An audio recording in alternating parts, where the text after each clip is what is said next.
So, hey everyone, I'm so excited about tonight. Oh my gosh, in a minute, in 5 minutes, we're going to bring on Michael van Vlymen.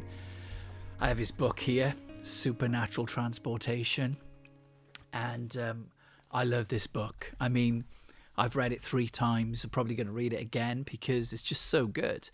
So, I've been harassing Michael for a long time. I call it harassment at this stage. And he resisted my charms for a while, but I've discovered something.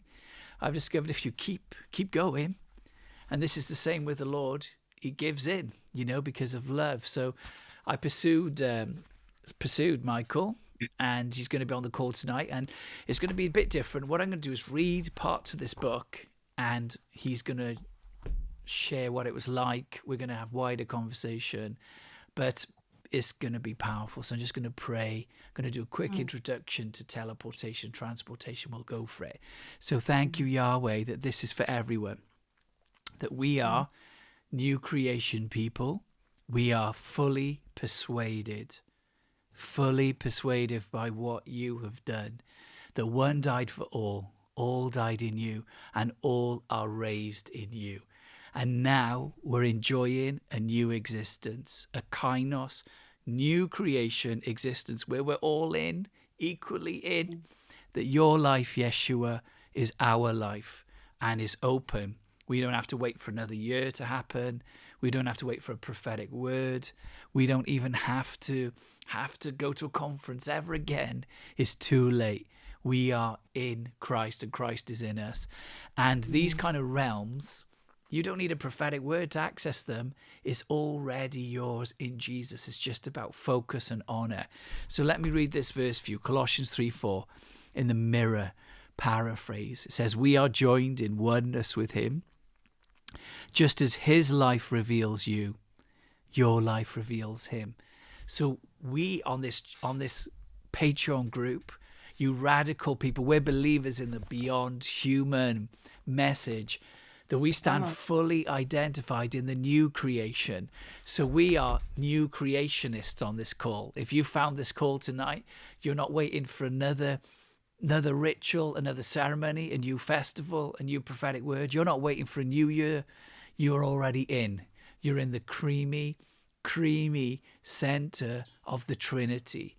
You've been absorbed into the celebrative constancy, the perichoresis, which means the great dance. You're already in it. You're in it right now. And all we have to do to access it is enjoy union with God and spend time engaging. It's that simple.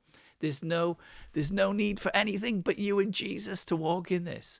And Michael is an example of this. He learned this sitting in a chair with Jesus. So listen to this, 2 Corinthians 5:17. I love this verse. It says, in light of your co-inclusion in his death and resurrection, co-inclusion, whoever you thought you were before, in Christ you're a brand new creature. You're a brand new person. The old ways of seeing yourself and everyone else are over. Acquaint yourself with the new. So tonight what we're doing, guys, is we are acquainting ourselves with the new. Yeah. Way. Now, just before Michael comes in, I just want to say this, that supernatural transportation by location, seeing distance events is throughout the Bible. Paul used to see Corinthians, see his people, what they were doing. He held them in his heart. And he said, I'm with you in the spirit, seeing how you're doing. So, wow, Paul knew how to do this. John, the beloved, did this. Elijah did this. Jesus did this. And then all the saints did this throughout history. They would appear in multiple locations, teleport, relocate. So what we're talking about tonight is not a new thing. It's just open for everyone. And the issue is religion has shut this down, but now we're breaking free from the box. We're breaking free from the matrix, and we are believing. We are believing believers. You are on this call today, because you're a believer. You are a believer. You believe the happy, Trinitarian, creamy, delicious gospel of grace that we're in. So quantum physics is even catching up with this idea, and Einstein knew about it. He called it spooky action at a distance. He didn't like it. He said he wasn't a fan of it, but he knew that somehow particles could interact and affect distant events. And then people like Stephen Hawking, went even further with it and said there are wormholes everywhere, gaps in space and time, and he called it quantum foam. And he said one day humans will be able to open up those wormholes and travel to distant places in space and time. Wormhole technology. He said that they're everywhere around you right now, and thousands of wormholes are forming and unforming. And he said all it would take to move through them is energy. Now I've got news for you guys. Inside of you is the incomparable power of the Trinity, and we have the ability to bend quantum foam. It's the old quantum foam. We have the ability to move reality. It's already in you. You're in Christ, and you can move freely because you're one spirit with Yahweh. So it says, he who is joined to the Lord is one spirit with him. So you're one spirit, and that means wherever he is, you have the capacity to be. So wherever Jesus is right now, he's included you, and you had nothing to do with it. He did it. All he's saying is, do you want to explore it? Do you want to journey into it? Do you want to travel? Do you want to see the stars, galaxies, heavens, space, time, or just move from nation to nation and heal the sick and raise the dead? Now, these are things that Michael van Vlymen has done. In this book, he talks about how he raised the dead and healed the sick remotely, learning from his chair. So tonight, we are very happy to bring on Michael van Vlymen. So Josh, if you could bring Michael in. Hello, there he is. Hello, it's great to be with you. I am so honored to be with people on the same page. Come on. I'm super honored. I can't believe it. Michael, I harassed you for a long time. I wanted you so badly on to come and talk to me. Yeah, and the sad thing is that I've followed you and really gleaned from you for so many years. I've got no excuse, but I'm glad that you didn't give up on me. I don't give up. Love never quits, Michael, and I love you. Amen. I love I you. love that.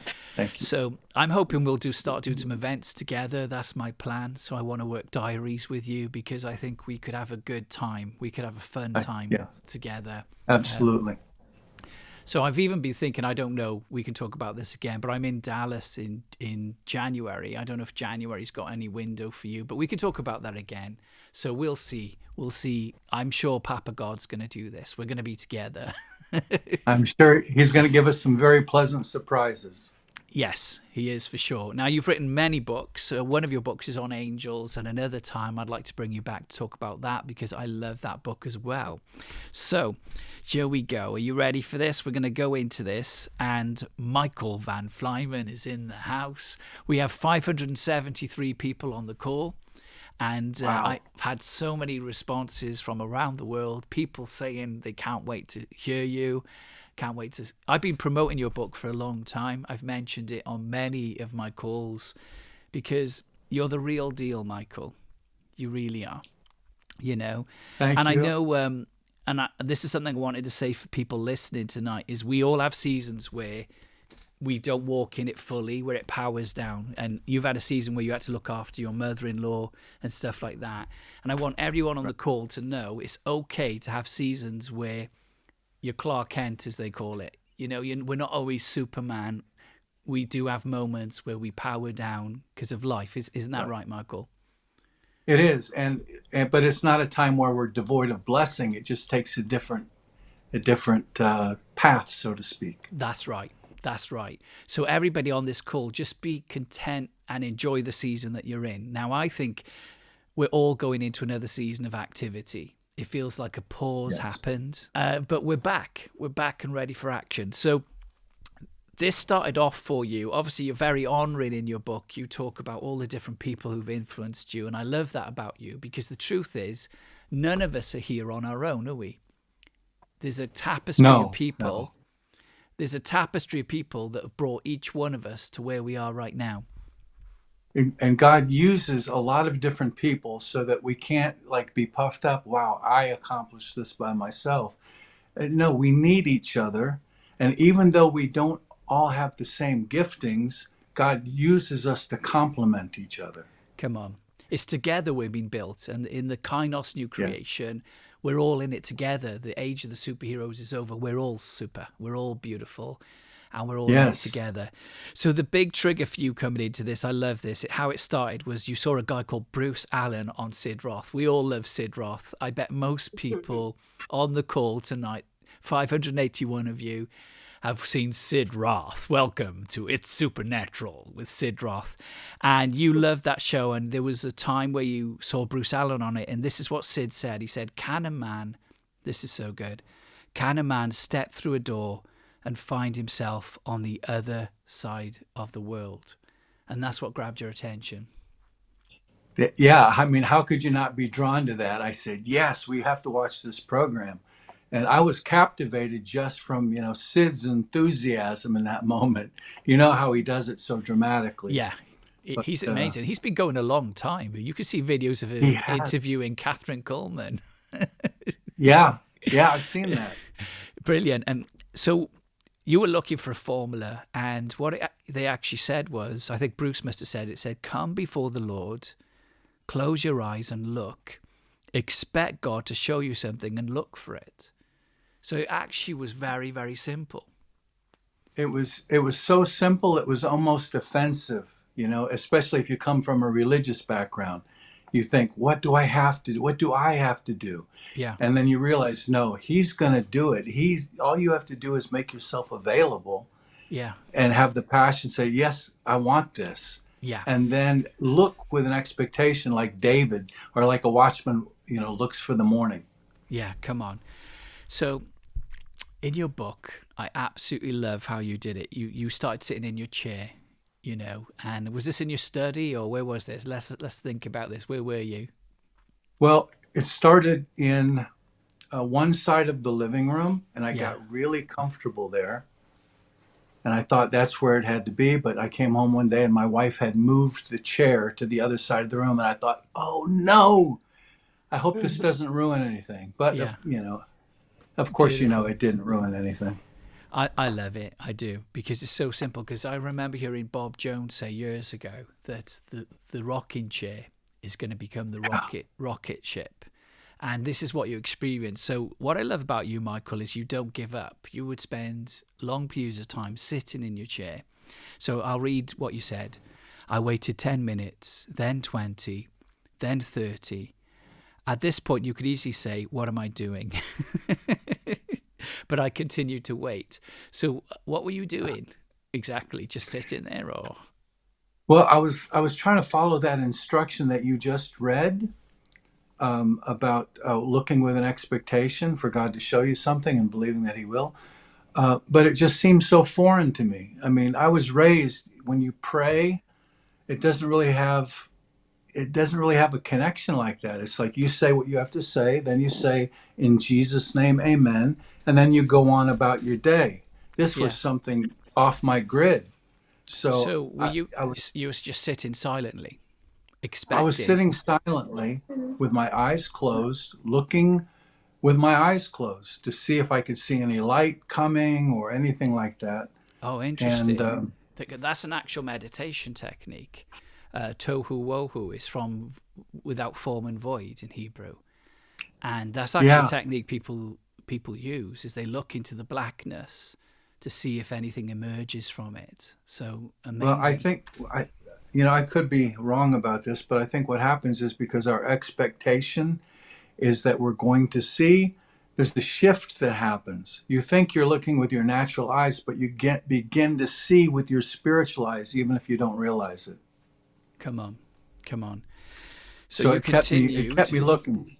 Yeah, you continued, and you were certain the Lord was going to show you something. 35 minutes, nothing, 40 minutes. And about 45 minutes, I suddenly became aware that I was traveling at a very high rate of speed.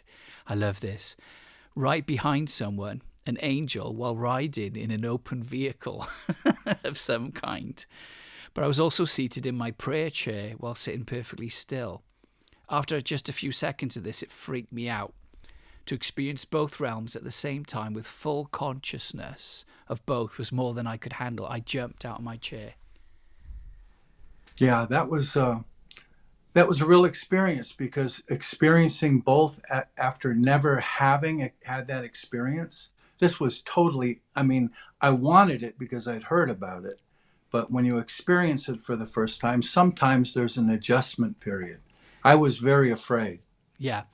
I want to just say to people listening right now is that this is normal when you have a mystical experience to freak out the first time it happens. Because it's funny, isn't it? Because you're sitting there for 40 minutes, you see an angel, you're in a chariot, you should be thrilled, but your first reaction is freaking out, isn't it? Yeah. And that's totally Yeah, okay. absolutely. Totally okay. So you got freaked out and you said, what am I doing? And you repented from your fear and you told the Lord, I was sorry for not trusting in him to lead me and protect me. I walked back to the chair. This time I followed the exact same process, but it was only about 20 minutes. I began to hear all these loud and over the top sounds, bells and other things. I was hearing clearly sounds that were quite loud, but at the same time, I knew I was sitting in a completely quiet environment. I freaked out again. I just want to say something a second there about that.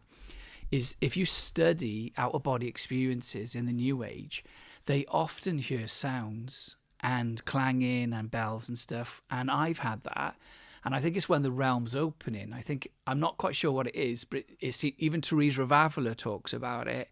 When she's having raptures, she would hear bells and noises, and I've heard whirring sounds and everything. It's actually a normal part of the process, I think, of untethering us. What do you think? Looking back on it, did you get any revelation on the sounds? Yeah, I wasn't really sure about the sounds, what they had meaning of, but I knew it was a transitional thing. Yeah. It felt, because it began to happen so much quicker than the first time. So I realized this is part of some kind of a transitioning that I was experiencing. But still, yet, this was so new in the process for me that Yeah. I had fear. Come on. I want to reassure people that if you hear sounds, Donna just put high frequencies as a comment. I do think it's about frequency shift. And I do think a friend of mine, Ian Clayton, calls it an interference pattern between realms. It's like when you're in the cloud zone where waves are crashing from different realities, and it won't happen to you all the time, and it probably gets rarer. But when you initially start to have some of these experiences, don't get freaked out if you hear sounds, because that's usually a sign that you're in a dimensional shift. Yeah, that's really a good thing too, because like you said, the randomness of it, or seeming randomness of those sounds, it begins to change. The sounds you begin to hear are things that have a great meaning for you. You might hear worship or heavenly choirs, or specific sounds that will even answer prayers that you have prayed. Yeah. I know it sounds kind of funny to say it that way, but certain sounds can answer prayers. Come on. I know exactly what you're talking about because I've practiced this a lot myself. Scientists have got a name for that, where you start to hear sounds and you start to hear noises. It's called the hypnagogic state. It's actually a state where your brain waves start to shift from beta into alpha and theta, where all these other capabilities open up in your head. And they call that the Yeah. hypnagogic state, where you start to hear flow of sounds, echoes, noises. And if you continue with it and don't fall asleep, because the temptation at that point is sometimes to fall asleep, if you Right. breathe more, they found, you go deeper into it. It's like you need more oxygen sometimes. So you freaked out again. So well done. I love your honesty in this, that you're not just like, hey, these are my encounters. Like the saints of old, you're a very honest person. So you pulled out again and freaked out, but you said, I realized at the point I'd blown it, and I was a bit sad and feeling sorry for myself a little. I went up to the bedroom and sat on my bed. I laid back on the bed, and when my head hit the pillow, I said, Lord, I am so sorry. I'm sorry for being in fear of what you freely gave to me. This is beautiful, Michael, your humility. But also I want to say, You moved location and you'd opened it up so it followed you, because it says instantly I found myself rocketing through the clouds and the stars. Then I was passing through clouds of stars and heavenly bodies. I was fully conscious and feeling more alive and awake than I'd ever felt. Do you remember that moment? Oh, I'll never forget it. That was it was far beyond what I experienced previously that gave me fear, but it was just a feeling this time of awe and majesty, and I knew that the Lord was with me. So Yeah. it made a huge difference. And but the Lord had spoken to me later about that. We don't have to be in fear No. because He is with us. So even if we make mistakes, Yeah. which I was so afraid something bad would happen, I was in fear, but the Lord was telling me, you don't have to have that fear No. because He's with us. This is a great point you're raising straight away, and you guys on the call know this, is that I teach that it's in Him we live, in Him we move, in Him we have our being, that we're never alone. That's the difference between astral projection and what we do, is we might have similar experiences, like sometimes they do see heavenly realms in the New Age, but we're doing it enveloped in the Trinity. We're doing it enveloped in Holy Spirit, enveloped in love, enveloped in shalom. And because He's with us, there's no fear, is there? We might experience something fearful, but that's just us reacting. The truth is we're very protected in these states. Right. And it helps mature us also. It's kind of like you touch the hot stove. Yeah. Yeah, it's going to burn you a little bit, Yeah. but it helps mature us. And it's the same thing in the spirit, because I've experienced things and the Lord has had to come alongside me or send an angel saying, no, don't go that way, Yeah. Come on.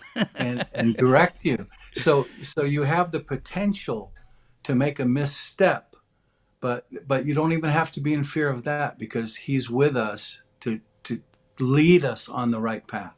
That's right. Now, looking at this first experience, I think one of the things that shocked me when I started to have these experiences was God takes you into the stars. Now, I've talked a lot about this to the Patreons, so they know this part. I talk about the cosmic gospel, the heavens declare the glory. That one of my first encounters like this, I saw a nebula with shining lights in it, which I think were angelic, and they were worshipping. And the verse I had was, the celestial arena declares the glory of the Lord. So you went into the stars, and I think there's definitely, this is a separate topic, but I think the Lord wants us to become aware that heavenly things isn't just heaven. It's the fact we are in the cosmos, we are in the stars, and it's okay. It's okay to see things in the heavens. Have you got any thoughts on that?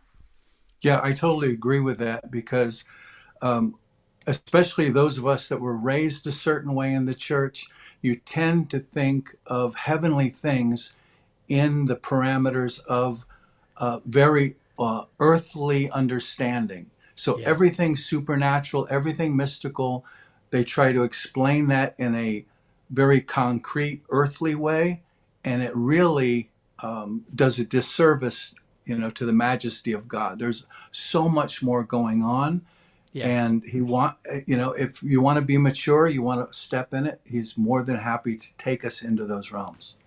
come on. I And I love think he it. wants to. I think he wants that for us, to be Yeah. honest. Right, let's look at the chat a second. Yeah, it's beautiful. Thank you, everyone. We'll have a question answer time at the end. So, when you had this encounter where you went into the heavens, then it says in your book, after experiencing this exhilarating experience, I rocketed back to the earth and was taken into the depths of the ocean. This is so cool.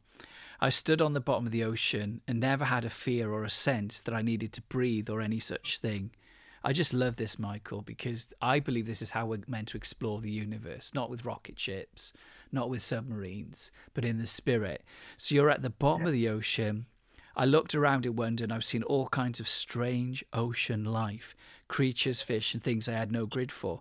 There was a white wall of some sort and it was alive. I've seen these. They're a rare animal, the white wall animal.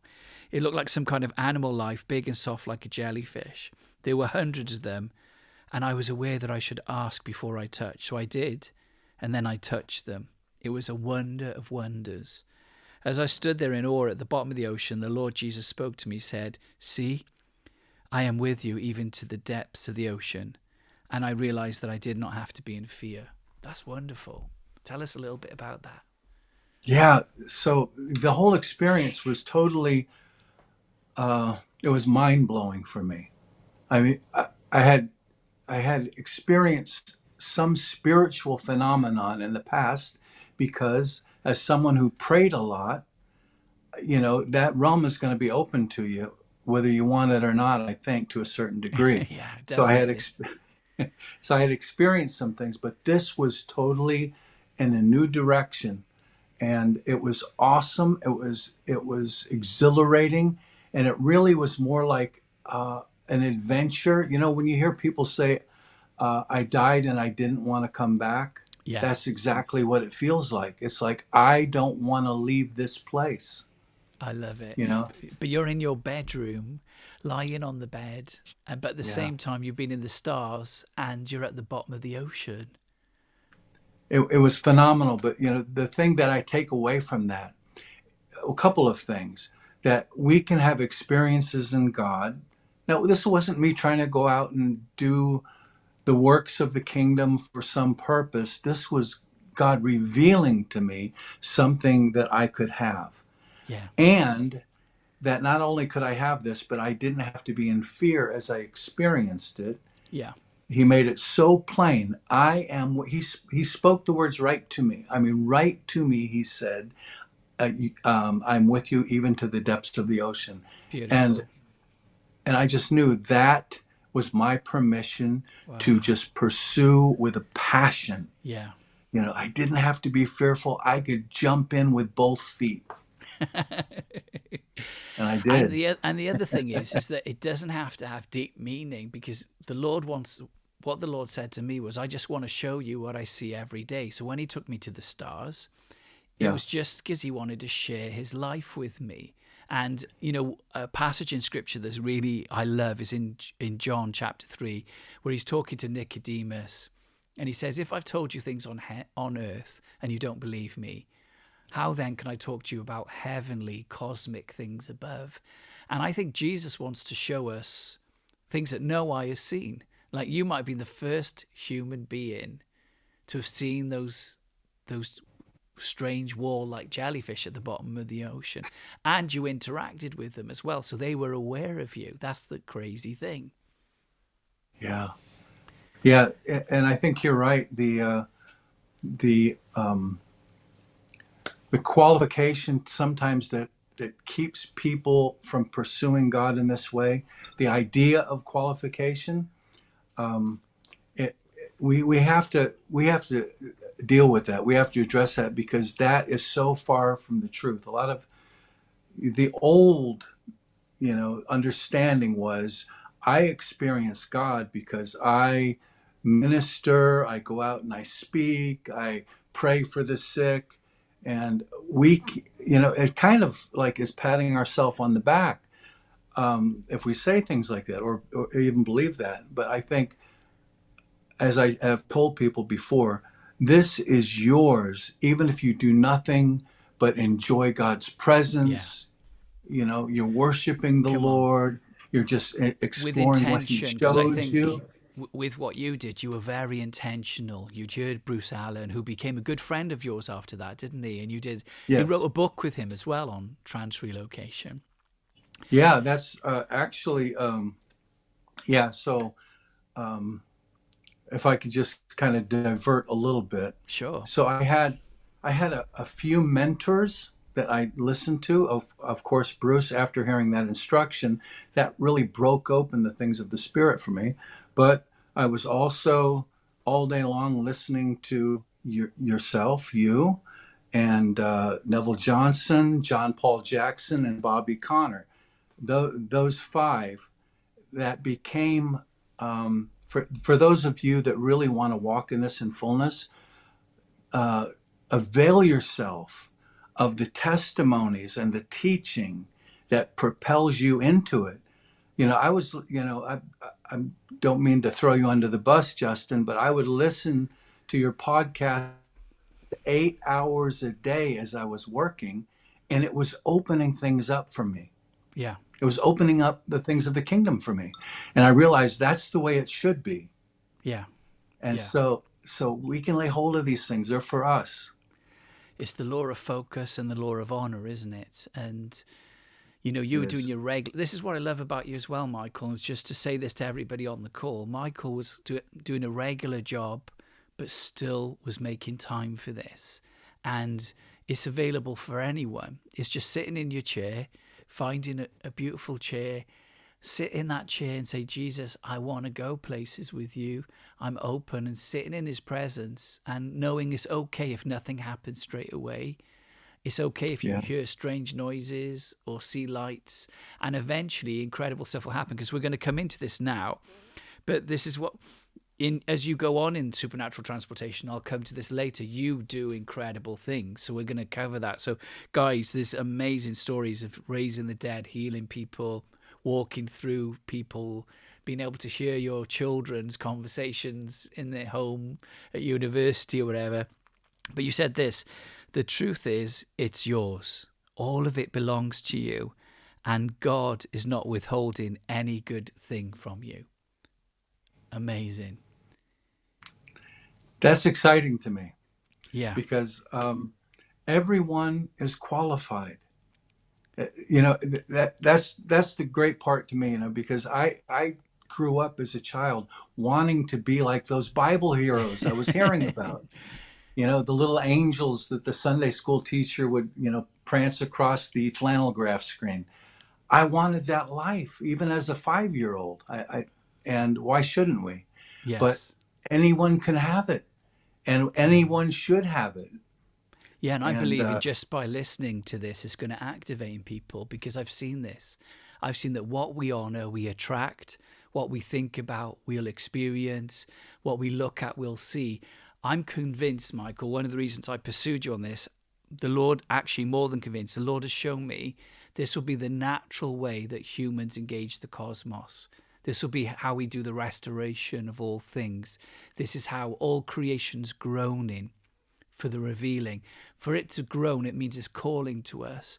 And the Lord has assignments in different places for us to engage with. And some of that will literally be in other nations as well. And you've had experiences of that too.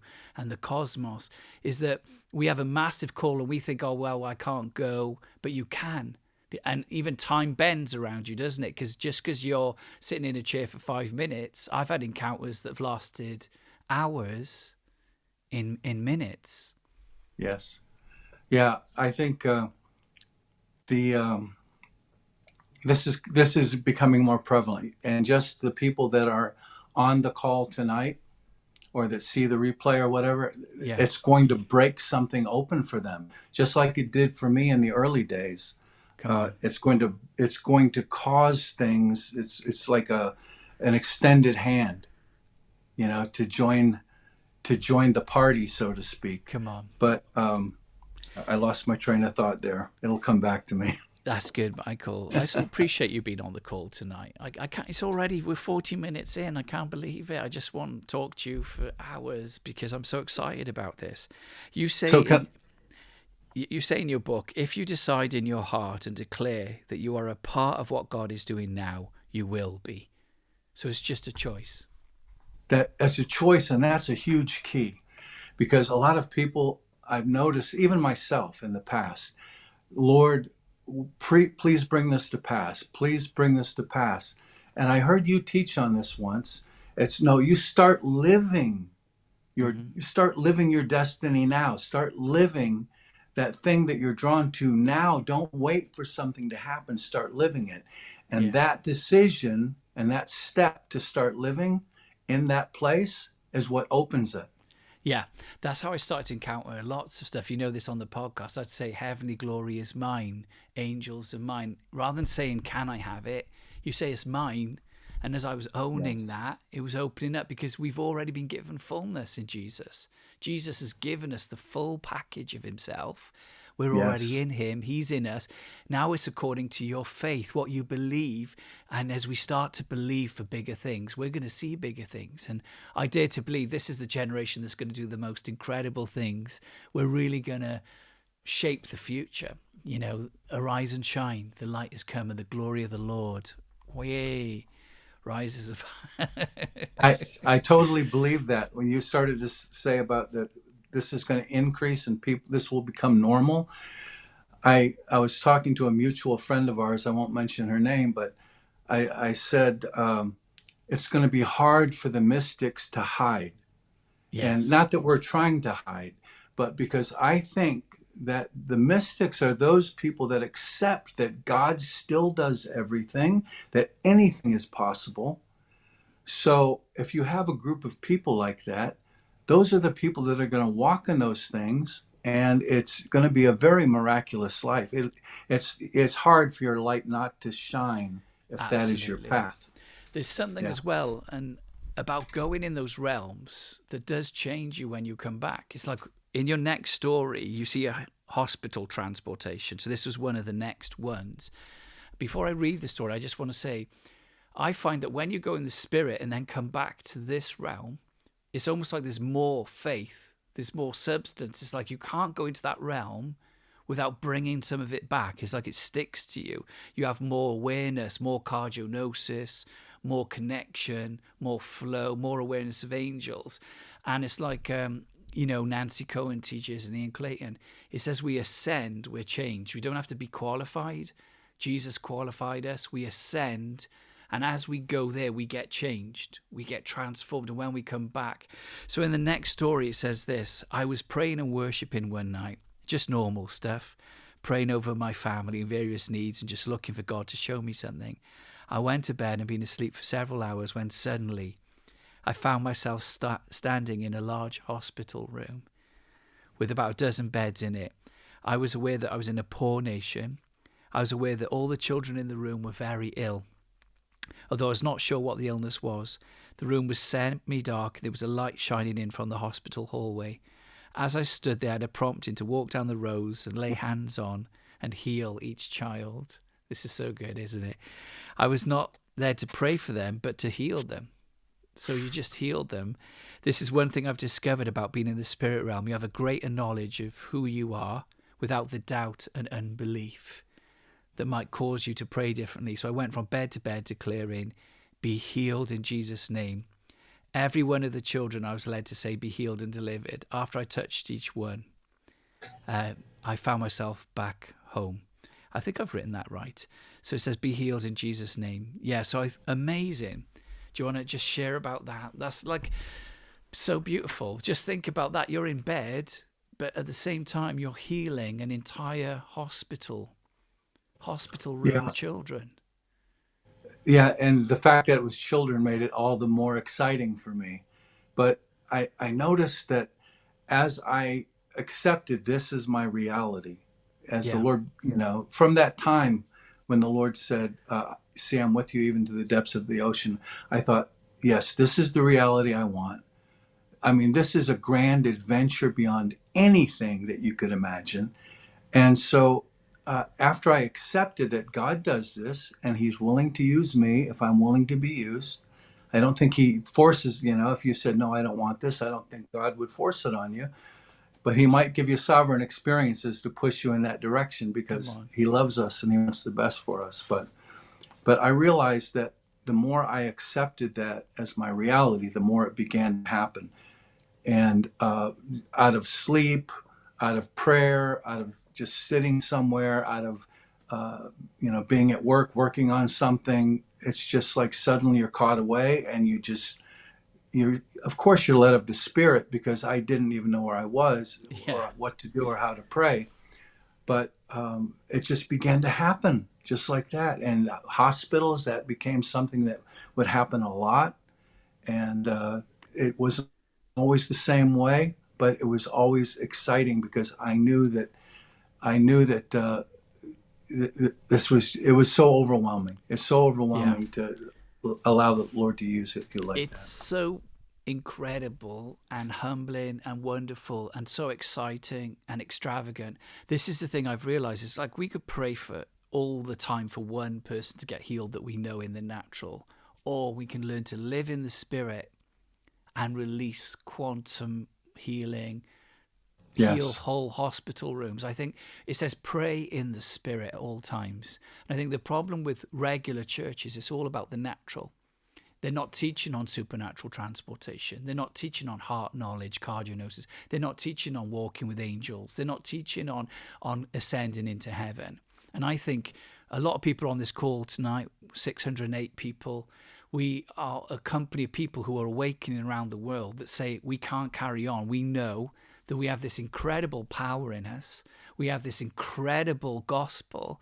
And if we just spend more time being in the spirit, things will open up. Like you've healed all those people, but you're doing it in the spirit. Jesus lived in the spirit. Paul lived in the spirit. It's being in the spirit that's key to it. So you said one of the keys to that was getting your body, soul, and spirit on the same page. I really like this. Desiring the same thing will bring a faster and more complete manifestation. Be single-minded of purpose with everything that you possess. So you're saying to your body, you're with me. Mind, you're with me. Spirit, you're with me. We're all in on this. And it's that level of focus that starts to open up these possibilities. It is. It is. Sometimes, I'm just going to give a little clue to people. Sometimes your flesh doesn't want to be involved. It's like, no, I'd rather go to sleep. But your spirit man is saying, I don't want to miss tonight's the night of visitation. So you bring your flesh into subjection. I learned that with worship because for years, well, not for years, but for at least probably months before I realized what was going on, I would tell the Lord, I would go to a worship service and I would see people worship. And I would say, Lord, I'm not going to worship because I don't feel like that and I don't want to fake it. But what I realized, the Lord showed me several months later, is you don't worship me because you feel like it. You have to cause your flesh to come into subjection. Let your spirit man lead the way. And then when you're walking in the spirit, then your prayers are powerful. Your worship is powerful. You are powerful. Come on. You got to get the flesh on And not board. punishing yourself if you do fall asleep or something, because I meditate a lot and sometimes I nod off, but I carry on without That- punishment. If my mind wanders, I don't punish yeah, myself. I just draw my mind back until my mind that's starts to good. taste the love. And then my mind is engaged and my body's engaged. But one of the philosophies I learned as a mystic is don't punish yourself. If you fall asleep, it's okay. Jesus loves you just as you are. The main thing is that you breathe and you go again and you engage again and carry on. I So should have talked to you earlier because it took me a while to learn that. it took me a long time to learn it. So I've been practicing meditation and these things for years. The main way it works is don't punish yourself. Yeah, Don't that's punish right. yourself at all. So it does take work. All of it does at first. You say this, but your spirit is yearning for it to the proper order to be established. I think you're highlighting a great point here, is that I feel like we feel pain until we start to go through these processes, because I think we've got a pain of longing. And I think we have to stop and be honest about that and say, I am longing for God. So it's much, much better to go through the pain barrier of learning to do this than staying in Yeah, the pain of longing, because you could be stuck for years like that because you're avoiding disciplining yes. yourself to be in the spirit, which after a time isn't discipline. It becomes joy. It is a joy, and that's what I've tried to explain that to people when they say, "How in the world do you force yourself to spend all that time?" And it's like, I'm not forcing myself. I'm drawn to that place. Yeah. It's not like I'm flogging myself to get No, myself to go before the Lord. It's like I can't think of a better thing to do with my time than just come to on, be because with Him and you love the just Lord. explore the kingdom. You have the Yeah, heart of David. I have the heart of David. The people on this call have the heart of David, that we just love. We love God yeah. so much that, I used to be in ministry without being paid for it for many years because I just loved the Lord and wanted everyone else to encounter Him. And I was doing it for free for a long time. And it's amazing. It's because we just As love most Him. of us, I think Yeah, most of us like, yeah, for sure. have to do that. We do it because it's amazing. It's amazing. So Yes. I love the next story. This one really interests me. And Basically, what started to happen to you was you were praying in your chair. You started to imagine going around your house, praying around your house. So you'd be in your chair, but you'd imagine in the spirit walking around your house, and you'd go into different rooms and you'd pray over your house, which is an amazing practice. I've tried it and it really shifts the atmosphere. So I'm going to read what happened one evening as I was praying in my chair. I felt myself growing tired, so I got up and began going through the house doing my nightly prayer covering. So you're walking around the house, you think you're completely doing it with your body. This is Yes. incredible. When I'd gone through the whole house and made it back to my prayer chair, my body was still in it. Wow. I looked at my body sitting there in the chair and it threw me a bit. I'd done my entire nightly prayer routine with the complete function and awareness of a tangible physical person, even though I was in the spirit. Wow. Wow. The spirit man is just as real as the physical and more so. Tell me about this. Now, I think most people on the call tonight would want this, to see this, to experience what you experience, where you're walking around in your imagination praying. You walk Yeah. back into your room and then you realize you're actually still in the chair. Your body isn't going round. You're there. Amazing. Well, I'll have to be honest with you. The time that you're telling about, that did throw me seeing that. That Yeah. was, I think, the first time I saw something like that. You thought The you were more, really physically walking around the house and you're yes, I praying mean, around the house. So it must have been hyper realistic. I was touching things.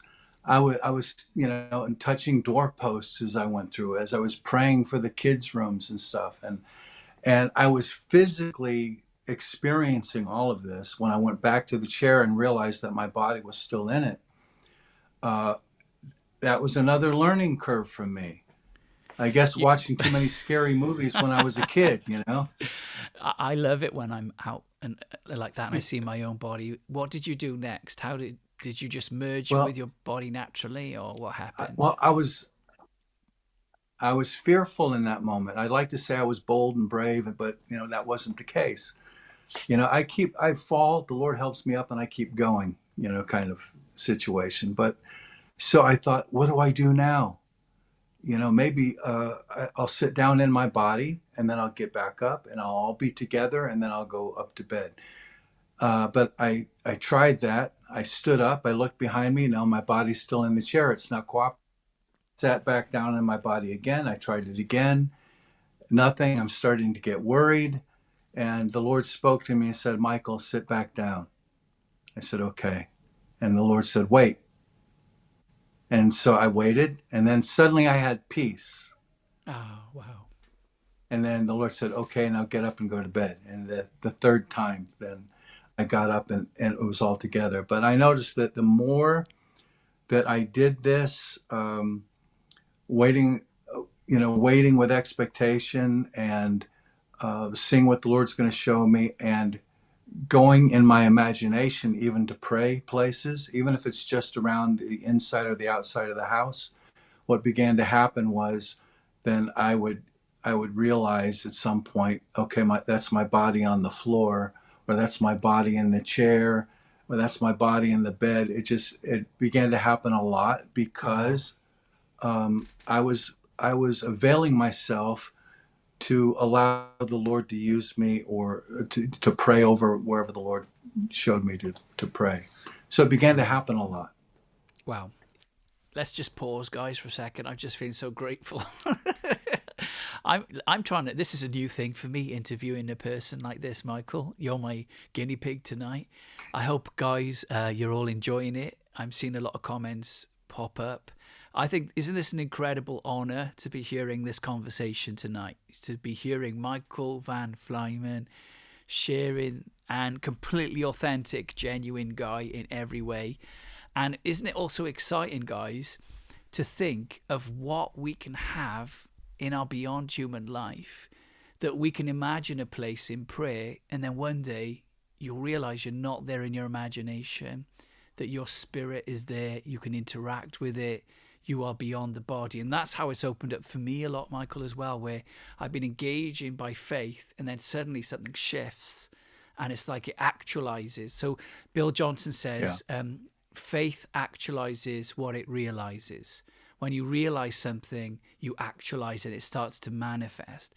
that's When you good. saw your body in the chair, did it look like you were asleep, or what did you Yeah, look like? it, it looked like I was asleep.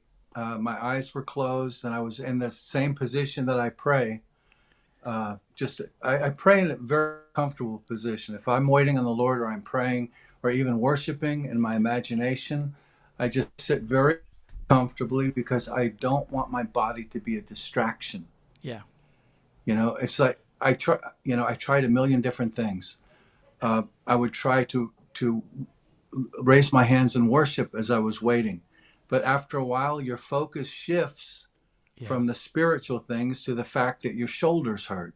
yeah. So if you allow the physical to be a distraction, then you'll battle that. So I just tried to get all that out of the way Mm. and just focus on things of the spirit. I love it. I love it. Guys, this is so good. I'm so happy about this.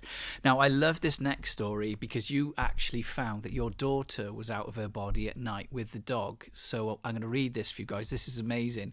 Did you know, guys, that your spirit can leave your body while you're asleep? And it happens to a lot of us. I've been reading lots of books on the science of this, and they found that most nights we all go into these states of incredible brainwave activity beyond dreaming, where they think we're having out of body Yeah. experiences. So it seems really common.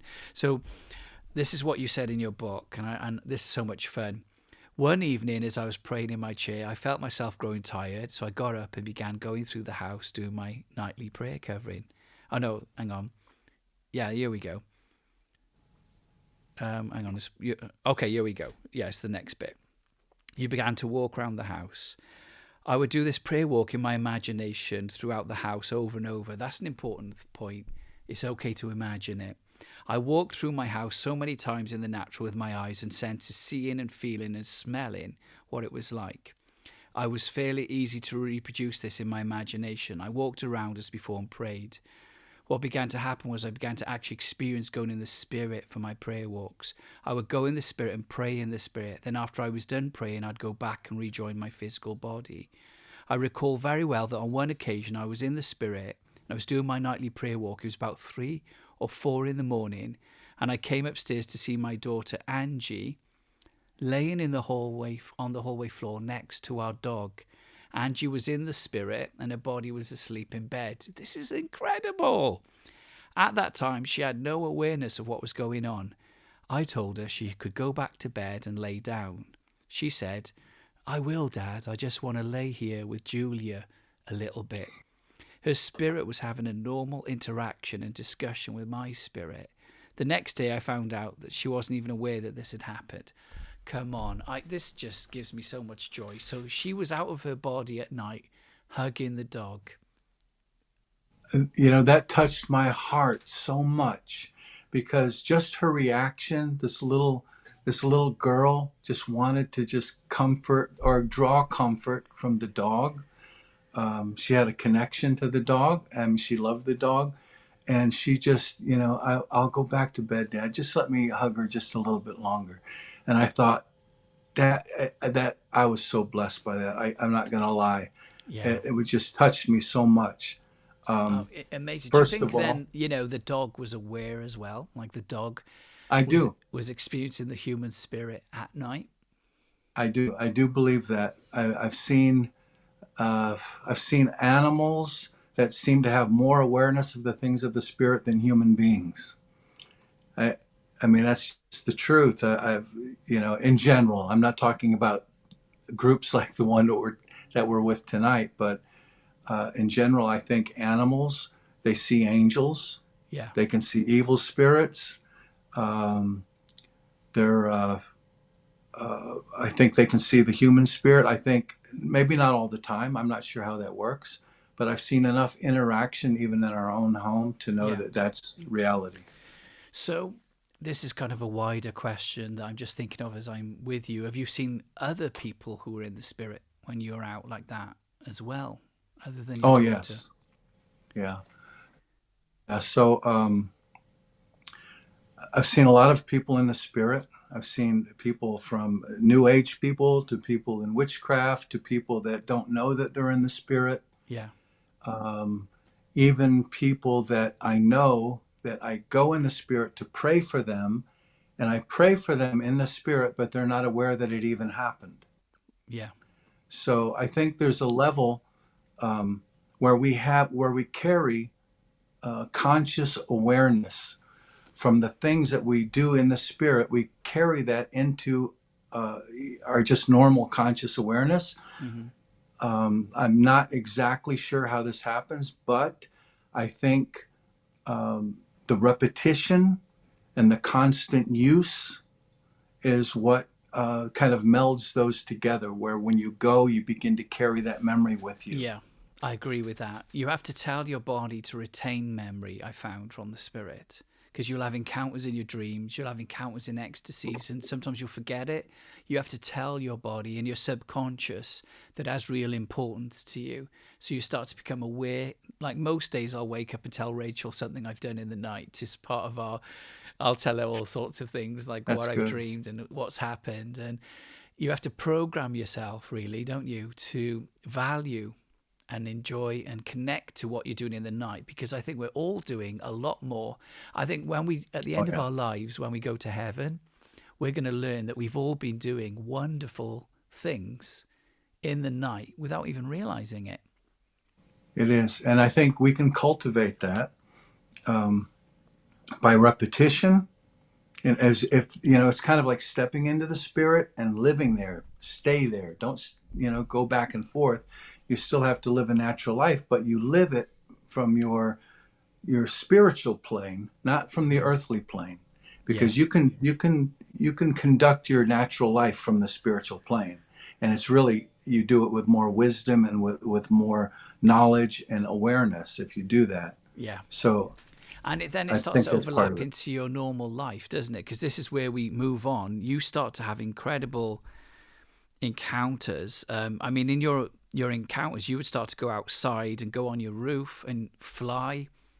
And you once you moved to mulch, I think it was in the garden, and some of it did move in the natural. You managed to physically move, but you saw angels on the roof. And you said in your Yes. book that if you did things that were extreme, such as imagine yourself flying instead of walking, or you were spinning and jumping or going on the roof, it seemed like the realm shifted even more deeply because you're starting to break the natural restrictions. Can you explain a little bit more about that? Yeah. So I noticed that the wilder, I'm just going to do this. I got to throw you under the bus again. So you were talking about in one of the podcasts that you did, you were talking about you can go, if you hold it in your heart, you can go look down on what they're doing. You can look Mm, at their home, make sure that everything's okay. You can survey the atmosphere. So I thought, well, that sounds pretty wild, but I'm going to give that a shot. So I began to do that, and I realized that because it was so far off my normal grid, I even in the spirit, I tended to think in natural terms sometimes. Like you go, you do this, I but know what you mean. suddenly yeah, suddenly I'm being told maybe I could like hover over someone, Yeah. like up in the air. And it was so far off the natural spectrum that it actually began to break something open where I began to experience that. And I realized, and it happened quickly was the great thing. So it Uh, wasn't me waiting for 3 hours in the chair. It's like I'm seeing myself go to hover over someone's house to pray over them or something, and it was happening quickly. it was So I thought speeding it up. this is a huge key. Yeah, Yeah. But I love it. You saw angels on the house. What were the angels like? uh, all different kinds of angels I've seen. So most of the time when I do artwork, I put wings on them because Mm. if I don't, it looks just like I'm putting a person, right? Yeah. Yeah. But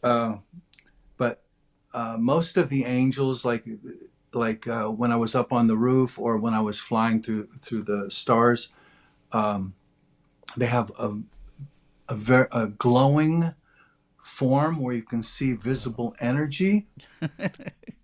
And you can see like just this, I don't know, resonance coming off of them that is tangible. And if you get close to it, sometimes it can really wreck you. But Do but the they look human, or have visibility, you seen all sorts of shapes, all sorts of I've beings? well, most of the ones that I have seen have a human type appearance, Right. um, see-through, semi-transparent most of the time, and but glowing. You can Glowing. see, and and Do you see people glowing as well? Like, people talk I about do. auras or photons. I know from science, because I'm a scientist and I love science, is that the human Yeah, body does emit what's called biophotons, and it has an electromagnetic field that you can see. Have you ever seen anything like that in your I have. encounters? Yeah, I've seen that a lot in. I think people that are I would consider mystics. They tend to glow a lot. I Hmm. think because they're aware that they can carry that Yeah. and be clothed in it and just and emit that. Dazzling with So I've seen light. that a lot from that. Yeah, and Yeah. even seen photographs of people that are glowing or people that are transparent or yeah, it's pretty amazing. It's so cool. So at this stage, then, we'll just keep going a bit longer. I know we're almost out of time, but we'll have question and answer in a minute. You started to really feel more and more of your encounters. It's like the senses were activated. So you would go out early in the morning in the spirit and walk outside to enjoy the morning in the spirit. I could feel the coolness of the air, the dampness of the dew, and the sounds of nature coming to life. My senses were all there, only heightened. I could be in the coolness of the morning and feel it and enjoy it, but I would never feel too cold no matter the temperature. That's incredible. So you were going for early morning walks but Yeah, really starting to in the feel it. spirit.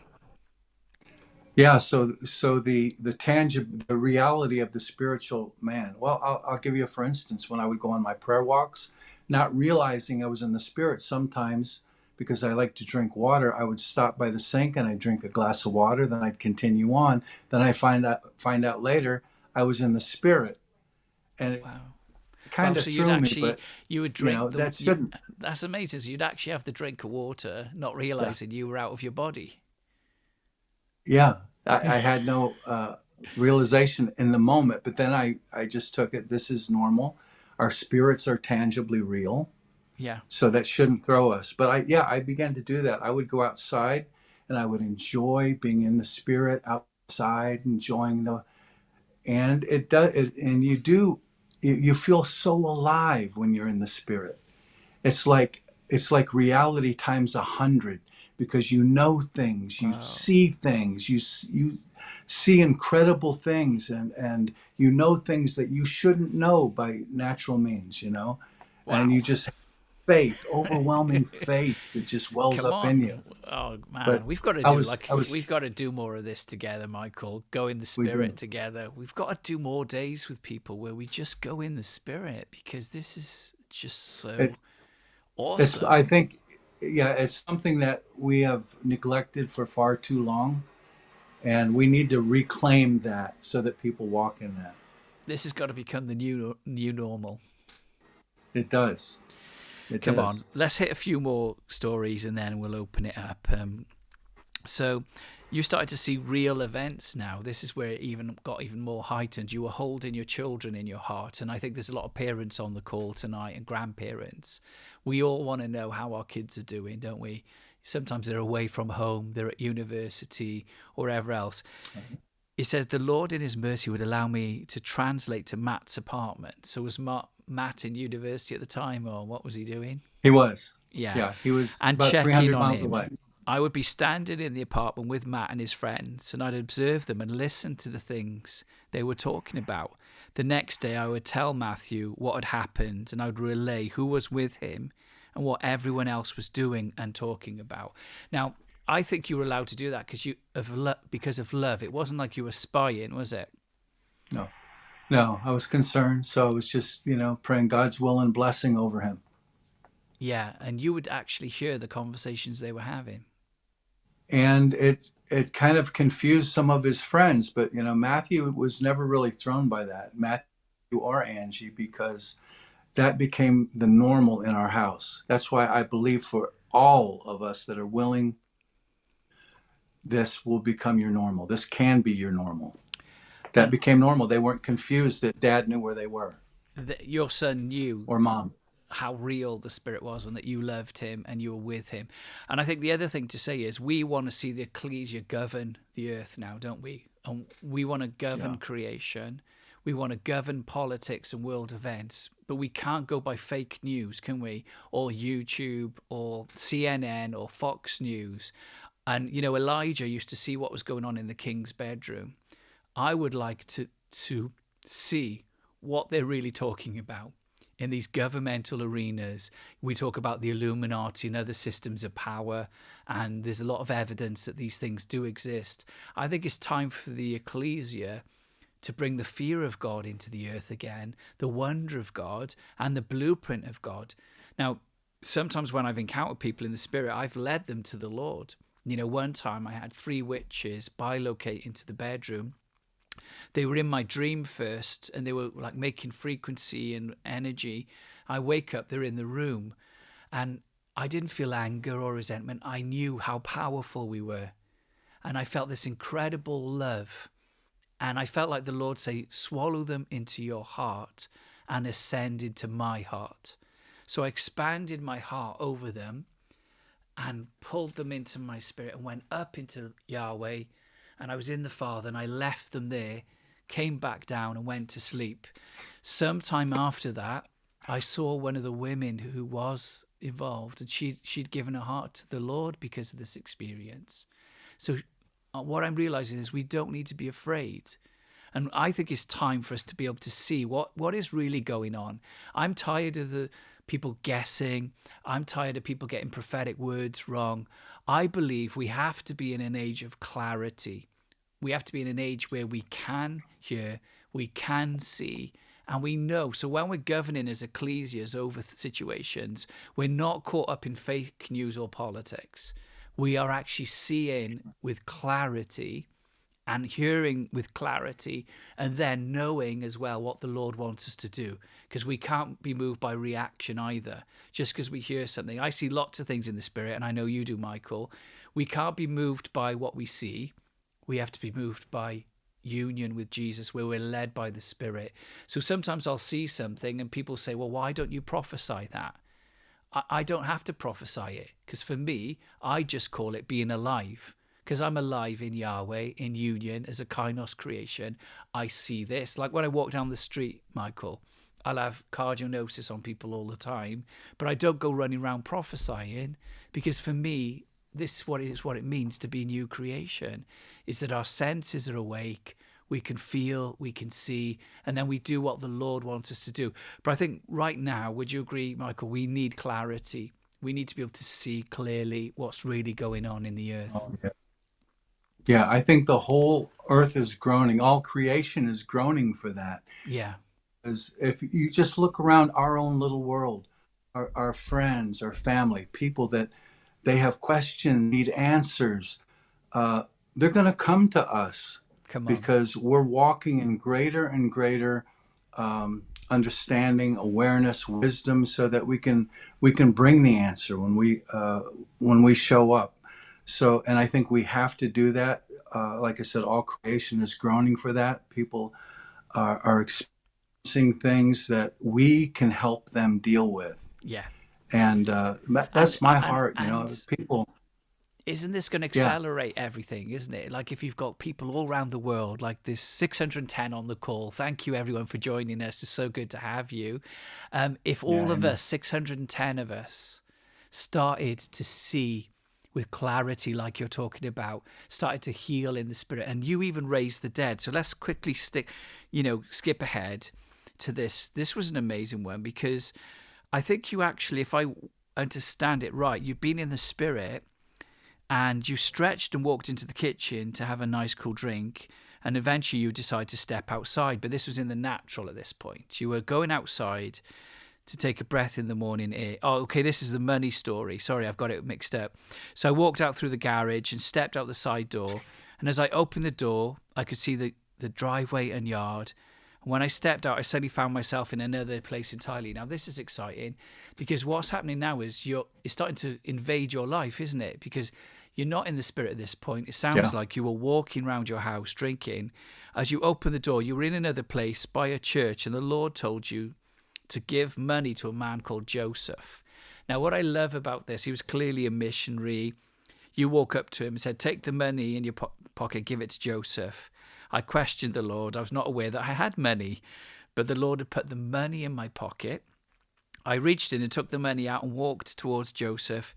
Here, this is for you, I said, and turned and walked away. And he was excited. He said, hey, this will buy 3 containers of food. He was very excited. So basically, you were hijacked. And not only were you hijacked, you had magic money. You had magic money in your pocket. I love it. Yeah.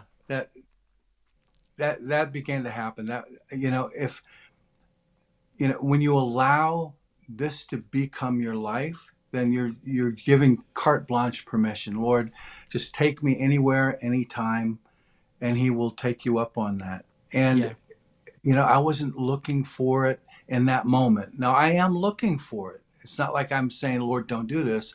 No. I want everything. I want to live that life. Yeah. But now that I've made that decision, now it begins to invade my life where I'm doing something. Suddenly I'm caught away, or It's like you're I'm trying to, chasing it, and then it yeah, starts to chase you.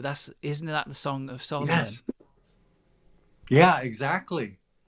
And it's exciting when that begins to happen because it's like you just become captured in the moment and taken on an adventure that you didn't plan for, and it's just amazing. I love I it. love it. When you came back, it says you felt waves of powerful electric currents running through your entire body, and it lasted for about 20 minutes. So something happened where lightnings and electricity were coming in your body. Did you ever understand why that happened? Um, I kind of understand why. My wife Gordana, she gets like this. The spirit comes upon her, and she says that when that happens, when she intercedes, waves of electricity go through her, and I've actually seen her pray for people, and they get overwhelmed by the electricity, and they'll be like laying on the ground, shaking violently, and in a good way. Yeah. Let me say that. Now But you've done yeah, all I of think it's this. just the power of God. Now you've done all this stuff in the spirit. Do you find that you start to see more just in everyday life, like when you're watching someone pray, or when you're in a situation like a meeting? Do you see more just because of what you've practiced? Yeah, I absolutely. Uh, I think once you decide this is the life you're going to live, and that's what I decided, then all day from the time that I would wake up in the morning, that became my focus. I'm starting out in the spirit. I'm not Come on, starting out in the natural. come on, And so then I would live my whole day in the spirit, thinking about the spirit, releasing the anointing, releasing the spirit, releasing the government of the kingdom in the places that I would go everywhere. And as I did those things, then the spiritual realm would open over those places. And I would begin to see as I'm driving down the street, as I'm talking to people in their office, I'm seeing angels manifest, and I'm seeing just diamonds and just all kinds of stuff. And I think it happened as a result of living in the spirit. It just began to invade the natural come realm. on, come on. Okay, we're nearly out of time. I want to make room for questions. I just want to share a few last things that you shared in the book that I feel like are really important, like the dead raising story. I almost went into it just now, but I got the stories mixed up. But this was in Italy. It was night time when I left my prayer chair and wound up standing in some kind of intersection where 2 narrow streets intersected somewhere in Italy. I would place the time somewhere around mid-morning. The street was filled with lots of people going about their day. The buildings were stone, some brightly coloured. And though I was in the street, there was no automobile traffic for some reason. It was a promenade of some sort. I was standing on the side of the street and there was a crowd of people, 20 perhaps, standing in a group over what appeared to be a young boy laying in the street. I felt compelled to go to him. I walked over to the boy and I knew he was dead and that the man who was weeping over him was his father. I told the man, I'm going to pray for your son and the Lord is going to raise him up. This is so good. I love it, Michael. What an amazing... You're a hero, bro. The man in his grief got very angry at me and started yelling at me. No one stopped me as I knelt to touch the boy, and I told him to wake up. That's amazing. You just said wake up.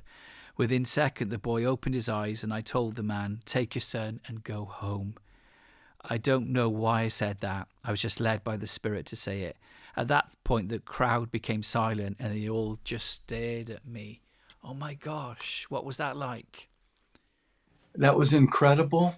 Um, I realized that just like in the natural, you have people that will come against you when you're trying to help someone because of who you are. You know, you're trying to pray for someone, trying to heal someone, and that's what happened. The crowd was against me.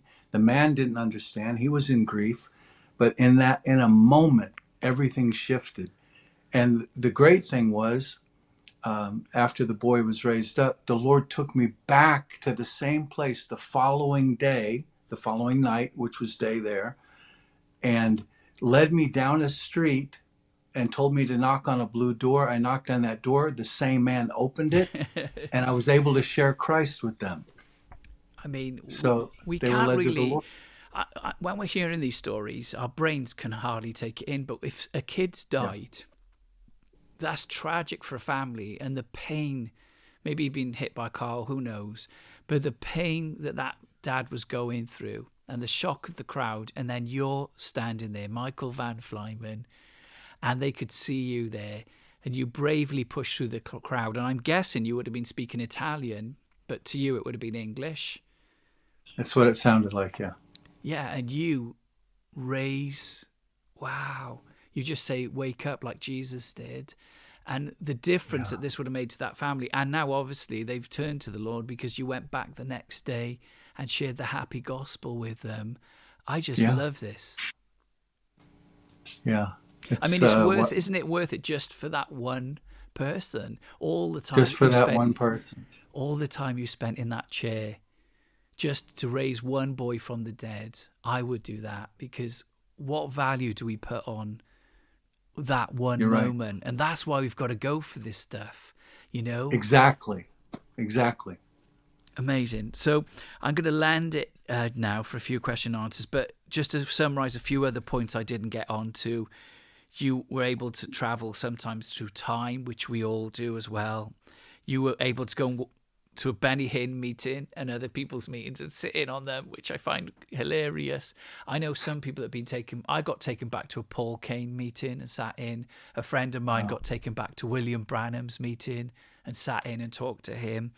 You even went to help a missions team in Brazil, where you helped organize their rooms and everything.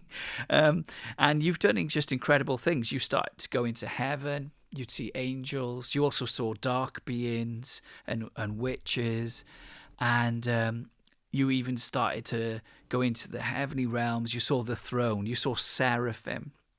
And you saw, I'll just read the bit on the throne. And I know there are many thrones, but you said this: the throne is huge. It's hard for me to tell how huge, but it fills the sky. I love it. The front appeared to me to be curved, and there are lampstands along the front. The colours are white and gold, varying hues and light. I'm sure there are other colours as well, but these are the ones that stood out to me. I believe the atmosphere around the throne is multicoloured. Oh, so nice. I felt like I'm in a huge amphitheatre when I'm there. The atmosphere is continuous worship, yet through the place is filled with countless others. There is a feeling of personal, wow, wow, wow, wow. There is a feeling of personal connection to the Lord. That sounds incredible. Yeah. That's happened a few times to me, and I just it's overwhelming, the personal connection part, because And all of it, you I think, you know, would tend to think, yeah, I was just going to say, Michael, is that all of it's so personal, isn't it? And sweet. it is. It's love. I mean, Teresa of Avila Yeah, called it the way of love and the way of bliss and the way of union. And it's just all, the Jews call it chesed, loving kindness, that they say that creation was birthed through chesed and ends in chesed, loving kindness and tender mercies. and you really function in that. Are you okay to take a few questions before we land this session? Absolutely. As long as I can divert Yeah. the harder ones back to you, that would be Okay. fine. But before we ask the questions, I just want to say, because we've got 30 minutes left, because it's normally a 2-hour call, but I just want to say, I just want to thank you so much. I want to thank you for who you are. I want to thank you for being willing to come and talk to me, because there's not many people I pursue. I pursued Paul Keith Davis, I pursued Ian Clayton, I pursued Nancy Cohen, and I've pursued you because you're the real deal, Michael. And I can't tell you how much I appreciate you, and I hope many, many more people find your books. I believe they're going to be classics. I want them to be classics. I keep telling everybody about them because I think what you're bringing to the table is the real deal, and it's so simple, so beautiful.